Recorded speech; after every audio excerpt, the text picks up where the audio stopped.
A paz do Senhor Jesus, meu irmão, minha irmã, sejam todos muito bem-vindos a mais um estudo da nossa lição bíblica. Eu sou o pastor Samuel e você está na nossa escola bíblica especial. Eu quero lembrar você de compartilhar esse link, enviando aí para os seus amigos, os seus contatos, suas redes sociais. Você pode colocar esse link aqui do YouTube lá no seu Facebook, também no seu WhatsApp, Telegram, enfim, coloca esse link aí compartilhando esse momento que nós temos de estudo da Palavra de Deus, como temos feito aqui todas as semanas. Hoje nós vamos caminhar um pouquinho mais, nós estamos chegando às últimas 3 lições bíblicas no encerramento dessa série que é intitulada Rota 32, o caminho do avivamento. Estamos, como você sabe, desde janeiro, comemorando os 90 anos da nossa amada igreja, os 90 anos do povo promessista. 90 anos em que uma ação sobrenatural do Espírito Santo trouxe à existência essa igreja, trouxe à existência esse povo, e você faz parte dessa história, nós fazemos parte dessa história. Quero lembrar você também, a olhar aqui o QR Code aqui embaixo, que permite que você seja direcionado para que você entre na nossa página, para que seja um amigo da missão. Tá aqui, hoje eu vim de camiseta, tô todo uniformizado aqui, para você a entender um pouco melhor do que é esse projeto Amigos da Missão. Nós temos todas as semanas nos empenhado na produção de conteúdo, na ampliação desses conteúdos aqui na TV Promessa, e graças à sua contribuição, graças a essa sua generosidade em ofertar, nós temos outras tantas oportunidades a serem alcançadas. Então, QR Code aqui ou na descrição desse vídeo, você pode acessar o site do Amigos da Missão e você pode também fazer parte dessa missão que tem alcançado muitas pessoas. Você sabia que a nossa escola bíblica, todas as semanas, ela alcança milhares de pessoas no Brasil, fora do Brasil, em alguns lugares em que nem mesmo é permitido a pregação do Evangelho. Então isso é muito interessante, isso mostra que a missão de Deus ela não fica paralisada, né? A internet se tornou um grande celeiro da missão de Deus e nós estamos felizes de juntos aqui, né? Nós do lado de cá, vocês aí desse outro lado, estamos felizes de juntos podermos levar adiante a palavra de Deus, levar adiante a mensagem do Evangelho. Como eu disse a você, hoje nós vamos estudar a lição de número 11. A lição de número 11, ela fala sobre alguns valores norteadores da Igreja de Cristo. Alguns valores que são preciosos para todo promessista, que é a unidade, a missão e o avivamento. Então pega aí a sua lição bíblica, pega a sua Bíblia Sagrada, papel, caneta para fazer suas anotações e vem junto com a gente para estudar mais essa lição bíblica.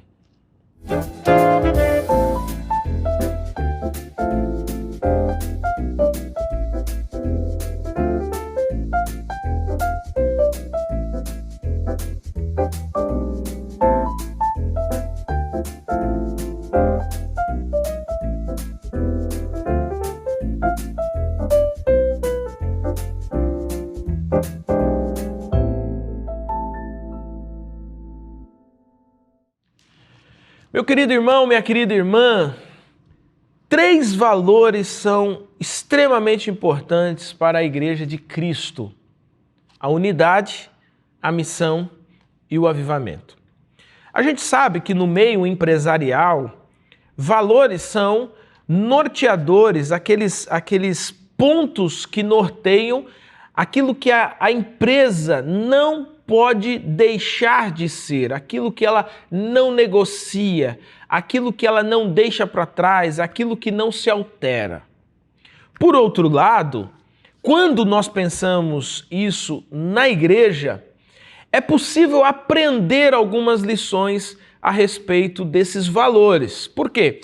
Porque toda a igreja de Cristo também possui alguns valores que não podem ser negociados.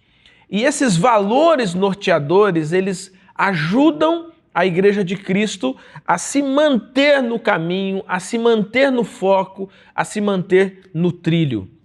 E é justamente isso que nós estamos abrindo aqui na nossa lição de número 11 para conversarmos sobre esses valores norteadores aqui representados por essa tríade, né? A unidade, a missão e o avivamento.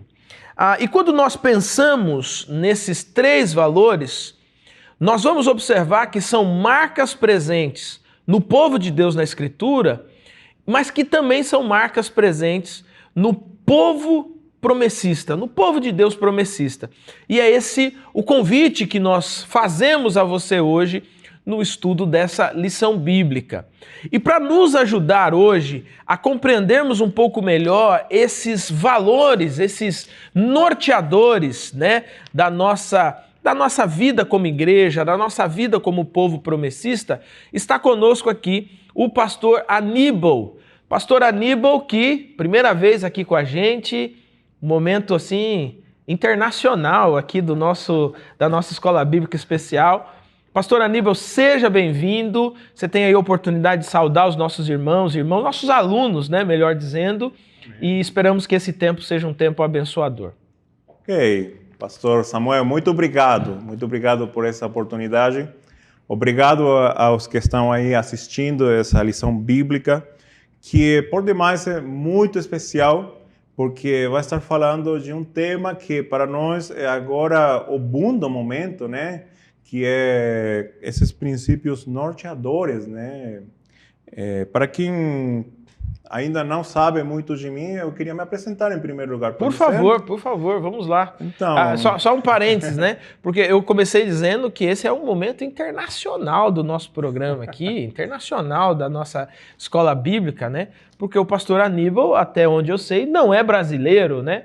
Mas fale um pouquinho aí sobre a sua história, a sua trajetória, como que chegou até aqui. Então, para mim é muito especial estar aqui. Não é o primeiro país que eu estou morando. Graças a Deus, o Senhor tem guiado a minha família em vários lugares. E eu digo graças a Deus porque gostei da caminhada. Mas a minha história começa no Paraguai. Pastor, eu nasci no Paraguai, na cidade de Hernandarias, onde temos a igreja sede no Paraguai. Depois de uns 5 ou 6 anos, a minha família se vê obrigada a viajar para a Argentina por algumas questões, especialmente econômicas. E aí, como se diz, né, cravou as estacas. Ficou aí mesmo. A minha família nunca mais voltou para o Paraguai. Então, a minha vida praticamente vai ir na Argentina crescendo até os 22 anos, mais ou menos, que é quando a missão começa a me chamar. Começo a ter algumas experiências aí dentro da Argentina mesmo, e ainda de solteiro já sou chamado para ser missionário, e graças a Deus foi bem, pastor, foi bem. Foi uma experiência muito abençoadora para mim. Imagino também que para a igreja. Eu fui no norte da Argentina, voltei para Buenos Aires, porque acho que não mencionei, mas a cidade que fomos morar foi diretamente aí um conurbano aí na grande Buenos Aires. Não na capital exatamente, mas aí pertinho, uns 30 quilômetros. Nesse lugar aí, quando eu voltei de novo, sou convidado novamente para continuar missionando, e eu falei que sim. E Deus permitiu para eu ir no Chile para acompanhar aí uma parte da igreja por 5 meses. Eu não sabia nesse momento muito bem como que estava sendo a parte aí do Chile. Tinha alguns problemas aí, sinceramente eu não sabia, mas eu fui aí para ajudar umas famílias que tinham saído da IAP, mas que na realidade continuavam amando a IAP. Uhum. Então era um momento difícil, né? E Deus me permitiu ir para lá. Foi um momento de pastoreio, né? Foi exatamente. Momento de pastoreio. Exatamente. Eu não sabia todo esse transtorno que estava acontecendo, mas eu fui aí de coração. O Senhor me permitiu, tive muita experiência. Voltei para a Argentina. E aí foi quando recebi o grande chamado para vir para São Paulo para estudar seminário teológico. Eu, que não conhecia muito bem o idioma, ia fazer um estudo aqui, um bacharelado interno, né? Um curso de teologia, era uma coisa sonhada para mim. E Deus permitiu, graças a Deus, depois de uns 6 meses mais ou menos de estar pensando, aí falamos, se Deus está chamando, bora, vamos lá. Estudei aí, sou da turma de 2010 e 11, graças a Deus concluí o seminário. Voltei para a Argentina novamente e aí estive trabalhando aí como pastor desde esse momento até agora. Eu percorri aí umas 3 igrejas até que chegou o momento de novamente voltar para o Brasil, por conta de que eu, no meio termo aí, eu casei, graças a Deus casei, uma brasileira muito, uma bênção de Deus para a minha vida. E ela estava com saudade do Brasil, eu estava com vontade de também mudar um pouquinho de ar, né? E aí decidimos, bom, se Deus está abrindo a porta, vamos. E Deus abriu a porta, agora está aqui em Cosmópolis. Estou aqui morando na cidade pertinho desse estúdio de gravação agora, pastor. É meu vizinho, inclusive, né? Você é meu vizinho, né? Então, concluímos aqui, convergimos aqui nesse lugar, né? Sim, sim. Então, essa história breve, né? Que Legal. Deus tem abençoado, né? Legal. Dentro do ministério e na minha vida particular, né? Legal. Olha só como nós ficamos internacional, né? Então, o pastor Aníbal nasceu no Paraguai, viveu na Argentina, passou um tempo no Chile e agora mora no Brasil. Graças a Deus. Esses são os ventos do Espírito, né? Ele vai nos levando para onde Ele quer, né? Graças a Deus por isso, né? Quem Graças ia a Deus. Obrigado, pastor. Bom, nós continuando aqui na nossa lição bíblica, o pastor Aníbal vai ajudar a gente a percorrer um pouco essas respostas, né, para essa nossa lição. E, pastor Aníbal, a nossa primeira pergunta, ela vai falar justamente sobre esses valores, né? Saber quais são os nossos valores como igreja é algo importante? Considere a frase, o que tem norteado o comportamento dos fiéis, das igrejas locais e de todas as suas instâncias. Bom, ter valores, né? Eu falei aqui um pouquinho na introdução, né? Mas ter valores é algo importante para uma igreja? Sem dúvida, pastor, sem dúvida. Todas as organizações nesse tempo têm muito aprimoramento nessa parte de reconhecer os valores que são parte da organização e não somente são parte, são as mais importantes. A minha esposa está estudando agora uma parte que tem a ver com isso aí e eles têm agora muito receio nisso de, se você é parte da minha empresa, então as tuas redes sociais, o teu jeito de ser, o teu jeito de falar, o teu jeito de se comunicar, tem que ter a ver com a empresa que você está trabalhando. Muito mais que falamos de igreja, já que a igreja, além de ser uma instituição, é um organismo vivo, né? Ela é a esposa do Cordeiro, ela é aquela que favorecida pelo sangue de Cristo Jesus, ela vive em torno ao Mestre. Então, é o corpo de Jesus Cristo. E ela tem que ter uma característica. É muito importante reconhecer essas características, esses princípios norteadores.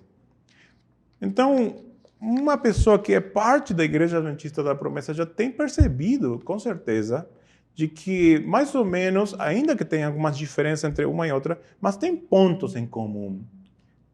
É o que, graças a Deus, tive a oportunidade de visitar várias IAPs, né, em vários países, inclusive, e eu acho que não vai ser só comigo, mas todos os que tiveram essa grande oportunidade vão perceber que a IAP sempre vai ter pontos em comum. Então por que isso? Por que acontece de que eu me sinto em casa, estou em outro país, é outra cidade, é outra língua até, mas eu me sinto em casa. Tem pontos em comum. Exatamente. Esse ponto em comum justamente é o que nós vamos chamar de princípios norteadores. Por quê? Porque eles estão presentes em todas as IAPs, especialmente. Nós vamos focalizar agora. Nossa igreja tem? Tem. E é importante? Sim. Quais seriam, então, essas eu achei muito interessante como conseguiram englobar, né? Porque não seria muito fácil, porque você pega 90 anos de história, 90 anos de vivências de igreja, e o que tem em comum 90 anos de história em diferentes partes do mundo, igrejas espalhadas em todo o Brasil e em mais países, graças a Deus? O que tem em comum? E eu acho que foi uma sabedoria de Deus, né, de dizer, bom, tem em comum isso aqui, que é a unidade, tem isso em comum também, missão, tem isso também em comum, que é avivamento. Muito interessante, então. Se você vai, então, para trás na história, você vai achar que a IAP já tinha essas marcas. Nesses tempos, em todas as IAPs também é muito importante. Eu acho que, não, tenho certeza de que é justamente isso que faz sentir essa familiaridade. Eu já vivi isso aqui na minha igreja local e agora que estou visitando talvez outra igreja, eu vou sentir que estou em casa porque está com os mesmos princípios norteadores. É interessante que quando você acha pessoas que têm mais ou menos a mesma crença, automaticamente todas as demais coisas é fácil de converger, né? De concordar. Sim. Então vamos para lá. Um exemplo recente para mim. Eu saí da Argentina, onde eu estava servindo, e eu cheguei aqui em Cosmópolis. E me apresentaram aí e falaram, esse é o pastor Aníbal que está vindo aqui, morar na cidade de Cosmópolis. Me deram uma bem-vinda aí, primeiro sábado, aí, abracei, cumprimentei todo mundo. Já me senti em casa.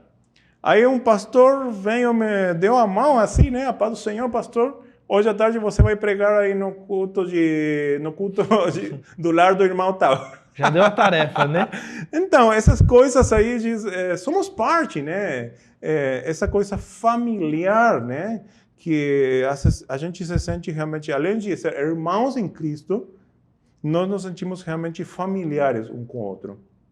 Muito importante isso, muito importante para mim. Defender a ideia de que sim, onde for que um adventista da promessa for, se achar outro adventista da promessa, vai se sentir em casa. Se identificam, né? Se identificam, né? Completamente, legal. pastor. Completamente. Tem o texto base, né, da nossa lição, que está basicamente... Texto base, basicamente, né? A redundância aqui. Legal. Está em Efésios capítulo 2, né? No texto base, ele vai dizer, porque por ele ambos temos acesso ao Pai em um mesmo Espírito. Mas esse texto do capítulo 2 de Efésios, ele está falando sobre o sacrifício, sobre a obra de Cristo, como que Cristo constitui um único povo, constitui o seu povo. E a nossa segunda pergunta, ela vai dizer assim, o que o escritor bíblico quis dizer com muro de separação em Efésios 2,14? E qual é a grande base da unidade da igreja? Vamos lá? Efésios 2,14, o que significa essa expressão, muro de separação? E qual é essa grande base da unidade da igreja? Sim, pastor. Esse autor, que nesse caso é Paulo, né, que está falando de uma situação que estão vivendo lá nessa cidade, né, que a igreja está começando a ver uma situação cosmopolita, aproveitando a cidade de cidade Cosmópolis, que estamos, né? Pois uma igreja que no princípio era maioritariamente da nação judia, né? Os judeus eram que primeiramente estavam lotando as igrejas. De repente, começa a vir outro tipo de pessoas de outras culturas e realmente a diversificação começa a ser uma bênção por uma parte, mas também cria o conflito, né? E o primeiro conflito que o Paulo parece que está aí tentando de superar essa separação aparente, né? Peraí, se é que eu sou judeu e já tenho a lei, agora você está vindo de outro lugar onde não tem lei, será que algumas pessoas não estavam se sentindo uns crentes um pouquinho mais privilegiados, talvez, né? Então, o que Paulo vai dizer de uma forma muito inteligente, guiado pelo Espírito Santo, né? Ele não vai começar a combater diretamente esse pensamento que talvez alguns tenham, mas ele vai falar da obra de Cristo Jesus diretamente. Que Cristo Jesus é o ponto em comum de crente vindo da nação judeia, da Judeia, e também crente vindo de que não era judeu, né? Que era muitos outros países. E ele vai dizer no versículo 14, ele é a nossa paz, o qual de ambos fez e destruiu a barreira. E literalmente tinha um muro no templo de Jerusalém, que era um templo muito visitado por pessoas, porque se transformou num lugar turístico, conheciam esse muro. E quem não era judeu não passava desse muro. Esse prédio, esse lugar aí, estava separado por um muro literal. Paulo vai dizer que Jesus derrubou o muro, não o muro que estava lá na Jerusalém literal, mas o muro de separação que existia entre judeus e gentios em relação a ter acesso a Deus. A obra de Cristo Jesus, então, quebra isso e produz uma unidade. Essa unidade Paulo vai defender com o nome de igreja, mas é uma unidade, vai converger gente de todo lugar. Naquele tempo estava só começando, pastor, estava só começando. Nós hoje, os que estamos assistindo, talvez, não sei se alguém vai conhecer algum cristão judeu, provavelmente não, mas para você ver que hoje em dia está diversificado em todos os países e é normal você pensar em um cristão não judeu. Naquele tempo não era tão assim. Naquele tempo era normal associar o cristianismo com a seita dos judeus. Sim. Era muito comum. Agora, uma nova etapa visionária do Paulo que diz, não, essa aqui não é uma seita, nós não somos uma rama dos judeus. Nós somos o corpo, uma unidade nova que Cristo Jesus está fazendo. Então, nessa nova unidade que ele vai chamar de igreja, que Jesus vai chamar de igreja, né? Ele vai dizer, aqui não existe separação. É toda uma unidade. Viver essa unidade agora é imperioso, é necessário. Porque Cristo Jesus fez isso. Ele é a nossa paz. E se você vê aí que essa paz aí é paz com Deus, mas também paz um com o outro, né? Sim, porque eles viviam em conflito, né? Existia, e era um conflito racial. Sim. Não era um conflito religioso em primeiro lugar, era racial. Que se traduzia na parte religiosa, né? Obviamente que se as raças não estão se entendendo, na religião também vai ter conflito, né? Ainda que aceitou Jesus e tudo, tinha um pouquinho ainda disso, com certeza. E Paulo nos vai dizer, vamos deixar esses conflitos atrás, porque Cristo Jesus já derrubou o muro. Qual é o muro? Essa ideia mental, né? Essa ideia aqui de que eu sou diferente do outro. Agora eu não sou mais diferente do outro, eu sou igual ao que está do meu lado. Ainda que ele seja de outro país, com outro conhecimento, com outros deuses, que eles tinham outros deuses antigamente, agora que ele se converteu ao mesmo Cristo que eu, então terminou a separação. Agora eu sou igual. Fala diferente, mas eu sou igual. Pensa diferente, mas somos iguais. E nesse ponto é interessante porque Cristo acaba sendo o fiel da balança, né? O pêndulo, né? Cristo é aquele que faz o equilíbrio, né? Então você pode ser um brasileiro, você pode ser um paraguaio, um argentino, você pode ser, enfim, você pode ser alguém do Oriente Médio, mas em Cristo há uma unidade, né? Existem diferenças culturais, existem peculiaridades, né, que vão haver, né? Você deve saber muito bem disso, né, por ter morado em países diferentes. Às vezes o país é coladinho no outro, mas há diferenças culturais muito grandes. Mas em Cristo há valores que são supraculturais, né? Estão acima de todos esses valores culturais, né? Isso é um negócio muito interessante e muito forte, né? Muito forte, porque ainda que possamos ter divergências secundárias, né? O que é primário em Cristo não há diferença, né? Nossa vida, pastor, aqui dentro da igreja, realmente faz toda a diferença com o que se vive lá fora. Em que sentido? Ainda que trabalhamos e temos os gastos e todo, alguém vai dizer, mas são extraterrestres? Não, qual é a diferença? Que temos uma família que transcende toda nação, toda cultura. É esse sentir de que eu sou irmão daquele que está lá na China, na Europa, na África, que acredita em Jesus. E aí está a coisa. Não é porque ele vai numa igreja evangélica. Não é porque ele tem uma roupa. Não é isso que me está identificando. Mas a crença dessa pessoa. Ele acredita em Jesus.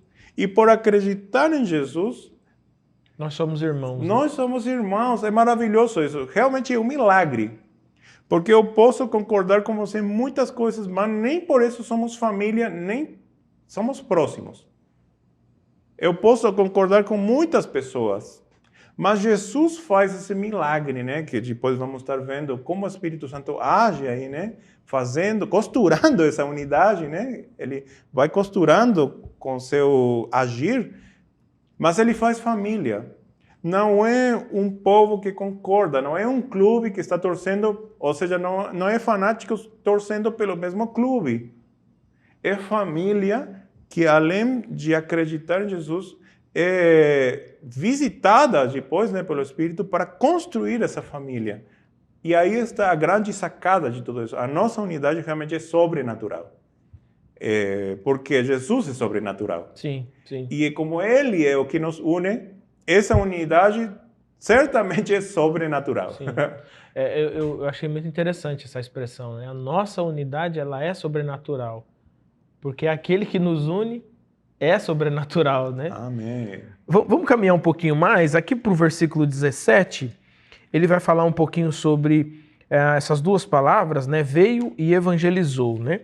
No versículo 17, a gente tem essa amplitude da reconciliação de Deus, né? Então, o evangelho agora não é, a boa notícia agora não é restrita aos judeus, ela está sendo... Aliás, eu gosto muito de algumas parábolas que a gente tem na Escritura. Por exemplo, uma delas, aquela história, né, que Jesus conta sobre um senhor que vai dar uma grande festa e envia os convites de gala, os convites, né, convidando as pessoas mais importantes, as pessoas mais incríveis da cidade. Olha, elas vão responder, não, eu não posso ir, eu tive um problema aqui, tive que fazer uma viagem de última hora e tal. E aí chegam os servos, né? Você já deve ter lido isso na sua Bíblia, né?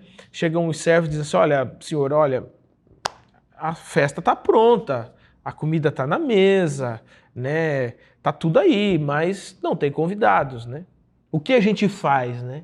E aí o texto diz, né, nas palavras de Jesus, assim, vão pelas ruas, né? Vão pelos becos, né? E eu parafraseio isso na minha cabeça, né? Assim, ó, vão pelas ruas, vão pelos becos e diz o seguinte, a comida é de graça. Né? Eu fico imaginando isso, né? A comida é de graça, né? Então, assim, aquilo que você não tem e aquilo que você não pode suprir na sua própria vida, eu estou oferecendo de graça, né? E aí essas pessoas, elas são recebidas no reino de Deus, né? Tem outras tantas parábolas, né? Quando Jesus fala das prostitutas, dos cobradores de impostos, né? A parábola dos vinicultores, né? Os vinicultores maus. Então, assim, são inúmeras parábolas, né? Trabalhador da última hora, né? Que demonstram como que Deus vai para o mundo com sua graça, com sua bondade, chamando o mundo a essa reconciliação. E a nossa pergunta 3, ela vai falar justamente disso. Explica as palavras veio e evangelizou. Descreva a amplitude da reconciliação que Deus proporcionou pela cruz e como a pessoa de Cristo serve de modelo missional. Você estava falando um pouquinho sobre, né, a sua vida lá no, né, começa ali no Paraguai até os 5 anos, vai para a Argentina e tal. Mas eu queria ampliar isso dentro dessa pergunta aqui, se você quiser, inclusive, dar um panorama aqui desse texto de Efésios, né, desse versículo, né, desse veio evangelizou, mas eu queria entender um pouquinho como que essa missão, esse evangelho chegou na sua família, por exemplo. Legal, pastor. E justamente a minha família passou por umas experiências aí interessantes, né? Já o núcleo familiar meu, Sim. né? De se mudar. Graças a Deus, nós somos parte das famílias pioneiras, onde hoje é a sede na Argentina. Mas a nossa história começa bem antes. E tem tudo a ver com o começo da missão na IAP. Bem como eu estava assistindo naquele vídeo do aniversário da igreja, né, os 90 anos, que estavam contando um pouquinho, né, como começa esse fogo missionário, essa paixão por ir fora do Brasil e alcançar outros países. E o pastor Junílio da Silveira, sem dúvida, é uma pessoa emblemática para a nossa igreja, não é? Já que ele começa, né, com essa ideia de vamos para fora do Brasil. O Brasil é grande, mas vamos para fora também. E veja só o percorrido, pastor, que ele faz, o pastor Junílio. Ele fica sabendo que tem alguma pessoa, não sei bem se no Uruguai ou em Buenos Aires, que está aí com essa ideia parecida com a IAP. E ele diz, eu vou procurar essa pessoa. E ele vai em Uruguai e ele fica sabendo que, na realidade, é em Buenos Aires que ele tem que procurar essa pessoa. Ao chegar em Buenos Aires, o pastor Junílio não acha essa pessoa, pois essa pessoa, na realidade, está no norte da Argentina. É mais de uns 1.500 quilômetros, mais ou menos. E ele não desiste. Ele tem uma coisa no coração, ele quer alcançar essa pessoa. Ele vai no norte da Argentina, e quando ele chega no norte da Argentina, ele vai chegar justamente onde estava morando antigamente os familiares, os ascendentes do meu pai. Principalmente meu bisavô, minha bisavó. Só que eles já não estavam morando aí. Eles tinham sido levados para o Paraguai. Nesse tempo, o Paraguai estava trazendo pessoas, porque estava precisando de pessoas para repovoar aí vários lugares. Então, eles ofereciam lugares de graça para morar. E tem muitas pessoas que acharam uma oportunidade de recomeçar, Sim. né? Entre elas estava aquele pastor e as famílias que ele estava pastoreando. Quando o pastor Junílio, fica sabendo que já não estava no norte da Argentina, novamente não desiste. Ele vai trazer essas pessoas para o Paraguai. Para o Paraguai. Nossa, que interessante. Interessante, né? Isso, né? Quando Deus está chamando, né? Realmente ele tem um fogo por missão, né? Por isso eu vou dizer que realmente desde sempre a missão faz parte da nossa igreja, né? E vai achar nesse lugar, numa circunstância muito sobrenatural novamente, aquela pessoa que não conhece, ou quem já ouviu talvez, é o pastor Belenciano. Esse pastor foi muito importante para a IAP da Argentina. Bem que ele não era parte da IAP, mas ele tinha entendido o evangelho, ele já estava evangelizando, ele já era pastor, e já tinha ao redor de 100 famílias com ele. Ele estava arrebanhando, ele estava pastoreando quase 100 famílias. É muita gente, né? Muita gente. E muitas dessas famílias não moravam aí perto. Muitas estavam ainda morando na Argentina, outras estavam morando no Brasil também, paraguaios que estavam morando no Brasil, e ele estava pastoreando todas essas pessoas. Então, o trabalho pastoral dele era muito rico enquanto a experiência, né? Mas esse pastor aí, o pastor Belenciano, estava pastoreando a família do meu pai. E também estava pastoreando a família da minha mãe. Só que os dois estavam longe um do outro, mas era parte do campo pastoral dele. Quando o IAP chega a um acordo com o pastor Belenciano, graças a Deus, a IAP abraça essa missão que estava acontecendo já no Paraguai, e mais de 100 famílias são integradas na IAP naquele tempo. parte dessa família é o meu avô, Ah, que legal. que ao receber a doutrina da IAP, porque eles já estavam aí com algumas ideias, só que faltava aprimorar um pouquinho mais a parte doutrinária, né? Já tinha fé em Jesus Cristo, já tinha o batismo no Espírito Santo, só que faltava essa parte, os detalhes, né? Eles aceitam e abraçam com paixão, a família do meu pai abraça com muita paixão mesmo a doutrina da IAP, e a partir daí, eles são parte da IAP. A minha mãe depois vai se encontrar com meu pai dentro da mesma igreja. Eles vão formar a sua família. E 5 anos depois de eu ter nascido, 5 ou 6 anos depois de eu ter nascido, vamos para Buenos Aires. E em Buenos Aires já tinha também uma IAP. Só que não no lugar onde a gente estava morando. Como eu falei, pela graça de Deus, a família do meu pai e outras famílias mais, como a família Benítez, são pioneiros nesse lugar onde hoje é a sede. Mas é assim como o fogo por missão, né? Essa paixão por missão, vai percorrendo Uruguai, Buenos Aires, norte da Argentina, Paraguai, para depois voltar de novo comigo lá Na Argentina. na Argentina, né? É o movimento missional de Deus, né? Que legal, que legal. Não, é interessante a gente ouvir assim, porque por mais talvez que a gente planeje as coisas, né? Essa ideia de que o Espírito de Deus ele vai como primeiro missionário ou como um primeiro agente da missão, ela às vezes cria seu próprio plano, né? A gente planeja muita coisa, mas às vezes o sopro do Espírito ele faz seu próprio plano, né? E é mais ou menos o que acontece nessa história que você contou, né? Que envolve a sua família, né? O pastor Beliciano, inclusive, na nossa lição passada, ele também foi comentado aqui, né? Olha. Porque parte do trabalho dele também chegou até a família, né? Do pastor Ademilson. O pastor Estível, que esteve conosco na última lição, também comentou que a conversão do seu pai é por meio do trabalho também do pastor Beliciano, né? Então, ali, Paraná, aquela divisa ali com o Paraguai, né? Então, era de um lado para cá, né? Então, você tem brasileiro que é paraguaio, Paraguai que é brasileiro naquele tempo, né?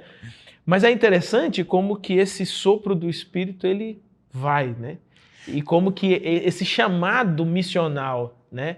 Esse chamado da missão para o povo promessista, ele é muito claro, né? Ele é muito evidente, né? Sem dúvidas.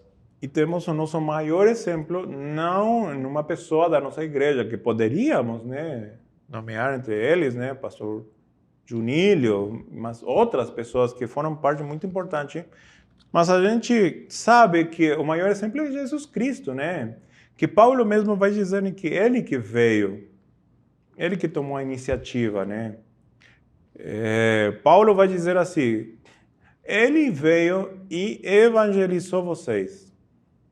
E sabemos que Jesus não veio em pessoa evangelizar, mas foram os discípulos. Mas Paulo está querendo colocar na mente daqueles irmãos, né? Que não é aquela pessoa que veio. Ele foi um instrumento. Mas quem veio através dessa pessoa, através desse pastor, através desse evangelista, é a pessoa de Jesus Cristo. E ele não veio só nesse momento, ele está vindo desde a eternidade. Ele foi enviado desde a eternidade ele já foi enviado desde a eternidade ele está, entre aspas, né, viajando para nos encontrar, né? Ele está viajando sempre ao encontro, né? Ao encontro da pessoa. E dar a boa notícia é o nosso dever. Mas entendemos pela Bíblia que quem traz a boa notícia de verdade mesmo é Jesus. Porque ele que diz, né, que eu estou trazendo, porque eu sou a boa notícia, né? Sim. Então, se ele é a boa notícia, se eu levo Jesus, eu estou levando ele e ele é a boa notícia. Eu sou um instrumento para ele chegar, mas é ele que chega, não sou eu que chega, né? Então, graças a Deus, eu fico sabendo, né, que o pastor Belenciano e tantos outros, né, têm sido instrumentos para que Jesus pudesse chegar. Quando Jesus chega, aí acontece tudo o que vai acontecer, né? Salvação, restauração, bênção, avivamento, Jesus chegando. E ele vai dizer justamente isso, né? E por que é preciso esse chegar de Jesus? Porque chegando o pastor pode até ajudar, mas chegando Jesus soluciona tudo. É verdade. E qual é o problema que nós estamos vendo aqui? É um problema muito grande, né? Muito grave, que é o pecado, né? Que rompe todo tipo de relacionamento com a natureza, com Deus, com nós mesmos, entre nós e comigo mesmo, né? Comigo mesmo, essa vergonha, esse distanciamento entre pessoas, distanciamento com Deus. Tudo que era perfeito veio a ser quebrado, né? Manchado pelo pecado. Então é preciso também chegar alguém que tenha capacidade de solucionar todos esses problemas, né? O distanciamento com Deus, que seja aproximado novamente. O distanciamento pessoal, né? Entre as pessoas também tem que ser solucionado por essa paz sobrenatural. Essa vergonha e esse sentir do pecado, esse peso de pecado também tem que ser solucionado. E aqui é difícil. Porque todos os outros você até pode disfarçar, mas por dentro a gente sabe, né? E aí é o sobrenatural. Deus também tem a solução através de Jesus Cristo, que ele traz essa paz interna, né? A Bíblia vai dizer, né, que o Espírito dá testemunho de que realmente nós somos filhos de Deus. E esse testemunho é uma paz, né? Sim. Uma paz interna, Sim. que nós temos uma segurança de ter sido adotados como filhos de Deus. Sem dúvida que o último que está sendo preparado pelo Espírito Santo e por Jesus e pelo Pai é a redenção da natureza, né? A redenção final de todo o que se vê, que vai ser naquele dia, né? O dia final. Mas Jesus já providenciou tudo e Jesus está fazendo através dos seus servos essa chegada triunfal, né? Essa chegada solucionadora. A missão, sem dúvida, nossa e a da Igreja Adventista da Promessa nesse tempo é levar Jesus. Porque ele pode solucionar a vida das pessoas. Muda a história, né? Muda a história, completamente. Né? Às vezes, quando eu fico pensando nisso, a minha mãe, por exemplo, se converteu aos 9 anos de idade, né? Estamos falando de, sei lá, 1959, né? Ali em Belo Horizonte. Mas às vezes eu fico pensando assim, se o evangelho não tivesse chegado, né? Se esse sopro do Espírito não tivesse chegado até a minha mãe, o que teria sido de nós? Qual seria o destino da nossa família? Qual teria sido o destino nosso? Porque é muito interessante essa ideia, né, de que quando o evangelho chega, ele não muda só aquela situação do momento, reconcilia a gente com Deus, traz paz para o coração, mas ele muda a nossa história para frente, né? Filho, filho do filho, do filho do filho. Toda essa história vai sendo alterada a partir desse poder do evangelho, né? Desse sacrifício de Cristo na cruz, né? O que seria da sua família sem o evangelho? Né? Não posso nem imaginar, pastor. Mas, sem dúvida, não estaria contando isso aqui. Não seria boa, né? Sem dúvida, não seria coisa não boa. Não seria, né? Tantas coisas que Deus fez que seria impossível sem a intervenção sobrenatural de Deus. Então... Isso é muito interessante. Já que a gente entrou já falando um pouquinho sobre essa questão da atuação do Espírito Santo, né? A nossa pergunta 4, ela fala exatamente sobre isso, né? Com base nos textos de Efésios 2:18, 22 e também 5:18. E aí ela pede para a gente falar um pouquinho sobre o significado de ser uma igreja avivada, né? A partir dessa atuação do Espírito Santo. O Espírito Santo, pastor, para mim é uma pessoa muito enigmática.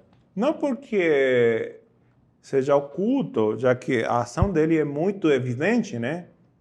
Mas justamente enigmática porque ele não fica tanto em evidência para assim trazer a presença de Jesus Cristo, né?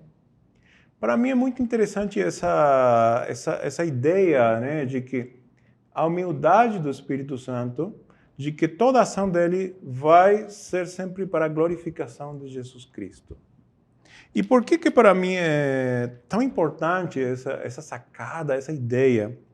Porque se é que o Espírito é o que nos leva diante do Pai, que é justamente esse versículo que diz, né, que no versículo 18, pois por meio dele, tanto nós como vocês temos acesso ao Pai por um só Espírito, ele que nos leva. Mas olha só, é uma mão que a gente sente, a mão do Espírito Santo nos levando, a gente sente, mas não é aquele que vai ficar tanto em evidência. E sim, ele vai dizer, bom, aqui eu te apresento o Pai, conheça ele. Aqui eu te apresento o Filho, conheça ele. São eles o que você tem que se focar. Então, para mim é enigmático por isso, pastor. Porque sendo ele a mão amorosa que vai me abraçar no pecado onde eu estou, sendo ele aquele que vai me alcançar onde eu estou, mas ele não está buscando aí que eu esteja nomeando ele especificamente, mas ele se sente feliz em cumprir a sua missão, que é me levar diante do Pai. A felicidade dele é que eu conheça Jesus e que eu tenha acesso ao Pai. E aí a grande sacada, por quê? Porque o avivamento tem tudo a ver com isso. Sim. O avivamento não é apenas uma emoção, mas a emoção vem pelo resultado de estar diante do Pai. Não sei se vai concordar, mas excessivamente, né? Estar sempre diante do Pai, em primeiro lugar, e em segundo lugar, por eu ter um relacionamento muito, muito próximo a Jesus e a sua palavra, né? Então, o avivamento, aqui tem uma frase que diz, né? Diz respeito a Deus derramando o Espírito para renovar, despertar e abençoar seu povo. E eu acredito mesmo que isso é o que faz o Espírito Santo. Traz uma bênção muito grande, não porque eu me torno super santo, mas porque eu tenho um relacionamento muito mais íntimo com o Pai, com a sua palavra e com a pessoa de Jesus Cristo. A pergunta me parece para mim muito acertada, porque diz, né, que significa ser uma igreja avivada? Uma igreja avivada, sem dúvida, que é não sei se o 100%, mas pelo menos a maioria esteja experimentando justamente isso que o Espírito quer. O Espírito não vem apenas para batizar no Espírito Santo, né? Porque tem sido muito confundido, né? O fato de batizar no Espírito Santo, especificamente esse dom maravilhoso, muito preciso, muito necessário, que espero Deus um dia também possa me dar, muito necessário, sim. Mas esse não é tudo o avivamento. O avivamento vai muito além. O avivamento tem a ver com quando o Espírito Santo consegue, na minha vida, eu estar diante de Deus cada vez mais próximo diante do Pai, né? Que é aproximar cada vez mais diante do Pai e que a presença de Jesus Cristo seja notória. Nós vamos dizer, aqui está o Espírito Santo, aqui está presente o Espírito Santo. E eu acredito mesmo. Só que na Bíblia sempre vai dizer, onde está o Espírito Santo, na realidade quem fica em evidência é o Filho, Jesus Cristo, né? Dizer que Jesus está nesse lugar, se subentende. Quem criou o ambiente para chegar a Jesus foi o Espírito de Foi Deus. O Espírito, né? Aquele decorador, né? Que deixa tudo, sim, as flores, tudo cheiroso, tudo bem no lugar, é o Espírito Santo, né? Você entra numa sala toda decorada e você não diz, isso é casualidade. Não, alguém fez esse trabalho, né? Sim. Você vai num culto onde Jesus está presente, alguém preparou esse ambiente. Preparou o Espírito Santo, né? O avivamento tem a ver também com isso, uma igreja onde ele está preparando o ambiente e nós somos uma bênção aí nesse momento. Porque também isso é interessante para mim. O Espírito Santo poderia abençoar e levar Jesus sem nenhuma pessoa, mas ele escolhe que a bênção para o meu vizinho seja eu. Que a palavra transformadora para meu vizinho saia da minha boca. Que a pessoa que vai levar a boa notícia seja eu. E isso é muito interessante. O avivamento vai se traduzir em uma igreja onde tem muitas pessoas abençoando toda a comunidade. Não apenas no culto, mas a comunidade, quando nós estamos fora, né, nós abençoamos. Sim. Porque o avivamento nos leva Sim. a bênção para fora, né? E não deixa de ser, para mim também, muito desafiador a renúncia de uma igreja que é avivada. Porque, sem dúvida, que para ser uma igreja avivada tem que ter renúncia. E para eu buscar mais de oração, eu tenho que deixar outras coisas. Para eu buscar mais de Deus, eu tenho que deixar outras coisas. E é um desafio isso, hoje em dia, né? Na era tecnológica, especialmente. Mas é um desafio não moderno, é um desafio de toda a vida da igreja. Sempre teve essa barreira de ou faço isso ou faço outro. A igreja avivada, uma das marcas é que afasta muito tempo para Deus. Tem muito tempo de prioridade Deus. Prioridade da minha agenda Deus. Deus está no topo o tempo todo, Deus está né? sempre no topo, né? E é uma lição para nós, né? Às vezes os trabalhadores de Deus, né? Fazemos tanto para Deus que acabamos não dando tempo tanto para Ele, né? Como pessoa, né? A gente fica tão fascinado pela obra de Deus que se esquece do Deus da obra, né? Exatamente. E não acontece só com pastores. Acontece com membros, acontece com jovens.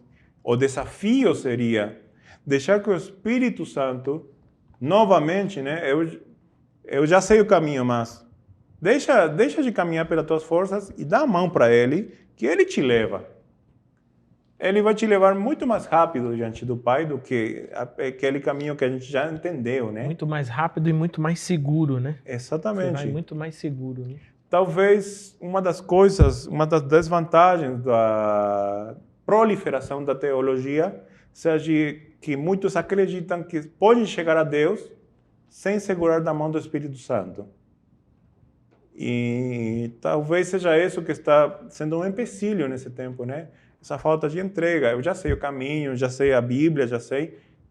E ao final isso me dá uma autossegurança que é falsa, né? Porque o avivamento é o Espírito Santo. Assim como a boa notícia é Jesus, o avivamento é o Espírito Santo. Porque Ele que provoca Ele que faz esse avivamento acontecer. O Pai derrama o seu Espírito e o Espírito Santo faz o avivamento acontecer. Mas se eu não dou a mão, é difícil, né? Eu tenho que dar essa mão e dizer, bom, conheço o caminho talvez, mas vou fechar os olhos e me leva a você. Deixa o Espírito levar, né? Exatamente. Amém. Meu irmão, minha irmã, estamos chegando aqui ao final da nossa lição bíblica. E aí, o que você achou da nossa lição de hoje? Conteúdo que abençoado a sua vida, abençoou sua vida hoje, ampliou a sua percepção do texto bíblico, ampliou a sua percepção desses 3 valores norteadores: unidade, missão e avivamento. Pastor Aníbal, eu queria que você desse uma palavra pastoral aqui para os nossos alunos a respeito desse sopro do Espírito que mantém a unidade, mas ao mesmo tempo nos impulsiona para a missão, ao mesmo tempo que nos encharca, né, nesse fogo, nesse avivamento. Eu queria que você desse uma palavra pastoral antes de nós orarmos. Ok, pastor. Eu quero aproveitar para dizer uma frase que está na lição bíblica e que para mim tem muita relevância, porque quem falou isso aí para mim que é uma pessoa que nesse momento está falando de coração mesmo. O pastor José Augusto da Silveira vai dizer assim: o que muito nos interessa e sobremodo nos alegra é vermos dia a dia o número de almas se rendendo a Cristo e este derramar em seus corações o Espírito Santo da promessa. Tem tudo a ver com o começo da nossa igreja. O começo da nossa igreja era muito empolgada por ver o Espírito Santo, tanto salvando como batizando no Espírito Santo, né? Era muito... A gente queria ver... A gente fala... eu não estava naquele tempo, mas as pessoas, pelo que me contam, né?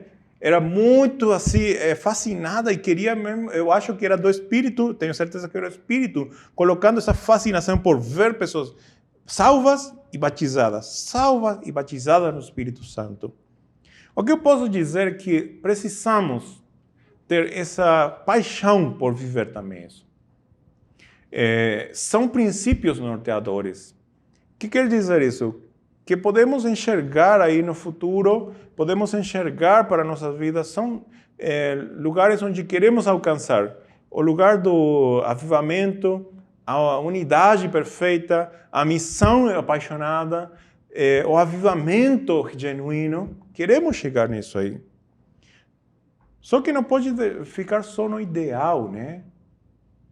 Tem que ser uma coisa que a mim me alegra de estar vivendo, não apenas idealizando. Então, vai concordar comigo numa coisa, pastor. Imaginar é bom e me dá esperança, mas ver acontecendo é outra coisa. É outra história. É outra coisa. É. Então, eu quero dizer isso para todas as pessoas. Precisamos não apenas idealizar e reconhecer os nossos valores, mas viver. Tentar de enxergar no meu irmão uma pessoa que vai ser avivada pelo Espírito Santo. Talvez tenha erros. Eu acho que os gentios e os judeus naquele tempo, cada um reconhecia o erro um do outro, né? E o Paulo vai dizer, nenhum nem outro tem razão aqui. Jesus é a pessoa principal. A mesma palavra para nós. Se queremos viver essa unidade perfeita, essa missão apaixonada e esse Espírito agindo, sem dúvida, precisamos que as mesmas palavras de Paulo, né? Jesus é a nossa paz. Essa pessoa aí que é diferente a mim, na realidade, é uma pessoa que vai ser avivada pelo Espírito e ele vai ser batizado e vai me alegrar. E eu vou ser batizado no Espírito Santo também e vou ser a alegria do meu irmão. Esse pensamento vai levar a um ou outro, não em ver mais defeitos, não ter inveja também, que pode acontecer, né? Mas começar a desejar o avivamento generalizado, né? Eu quero ver esse irmão aí pregando, eu quero ver essa irmã aí avivada, eu quero ver essa pessoa sendo batizada, eu quero ver essa pessoa orando pelos doentes e sendo curados, eu quero ver todo mundo fazendo isso, como o pastor João Augusto da Silveira diz, né? E aí começa a fazer diferença. Já não vejo o meu metro quadrado, como se diz, mas eu quero ver todo mundo envolvido nesse negócio do avivamento. E aí eu quero orar. Aí já me dá vontade de orar. Quero orar. Ainda não está orando pelos doentes e são curados. Eu vou orar para que isso aconteça. O avivamento começa assim, né? Idealizar é bom. Agora, querer viver mesmo... Vivenciar isso é muito melhor, muito mais profundo, né? E o que eu entendo que o pastor João Augusto está vendo o que está acontecendo e diz, isso me alegra. E acho que nós também podemos viver nesse tempo isso. Eu estou vendo e já estou me alegrando, porque estou vendo o que está acontecendo isso. Então, essa palavra eu queria dizer, pastor, me parece muito interessante a lição, e muito mais interessante ter esse fogo, essa paixão por ver todo mundo envolvido no avivamento. Amém, amém. Pode orar para a gente? Amém, pastor. Muito obrigado. Senhor, nós temos aprendido que Jesus veio, Jesus chegou na nossa vida. E oramos ao Senhor para que Jesus chegue em mais e mais vidas. E que o Espírito Santo venha nos usar, Senhor. Venha fazer de nós instrumentos de avivamento, Pai. Para, como diz a Bíblia, encorajar um ao outro. Para que a nossa alegria não seja apenas um avivamento pessoal meu, mas um avivamento generalizado em todas as igrejas, em todas as IAPs, em todas as famílias. E se alguém tem algum tipo de discordância um com o outro, que possa ver em Jesus, sim, Senhor, em Jesus, esse ponto em comum, esse avivamento que venha soprar nesse tempo na Igreja Adventista da Promessa e em toda a igreja que acredita que Jesus está salvando. em nome do Senhor Jesus. Batiza com o Espírito Santo. Visita e transforma a vida daqueles que estão assistindo esses vídeos e também daqueles que vão ser abençoados pelas famílias promessistas. Em nome de Cristo Jesus. Amém. Amém, amém. Amém. Pastor Aníbal, muito obrigado por sua participação aqui com a gente. Esperamos outras várias oportunidades que você esteja aqui com a gente. Amém. Meu querido irmão, minha querida irmã, chegamos ao fim da nossa escola bíblica. Eu espero você aqui na próxima semana, onde nós vamos estudar a lição de número 12. A lição de número 12 também tem uma convidada especial. Eu espero você na próxima semana. Que Jesus te abençoe e bons estudos.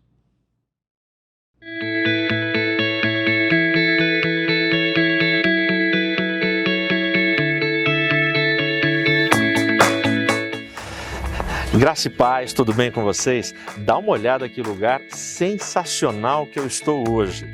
Eu fui convidado pelo pessoal da TV Viva a Promessa e vim aqui nesse espaço, aqui em Cosmópolis, para gravar algumas reflexões, algumas mensagens para o Promessas de Esperança. E agora eu te convido para a gente entrar aqui no prédio para você conhecer os estúdios da nossa querida IAP. Vamos lá?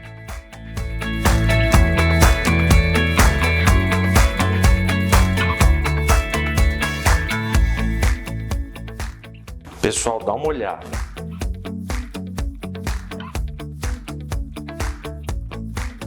Aqui é o estúdio onde a gente tem gravado, onde a igreja tem gravado, escola bíblica, programas, uma série de coisas.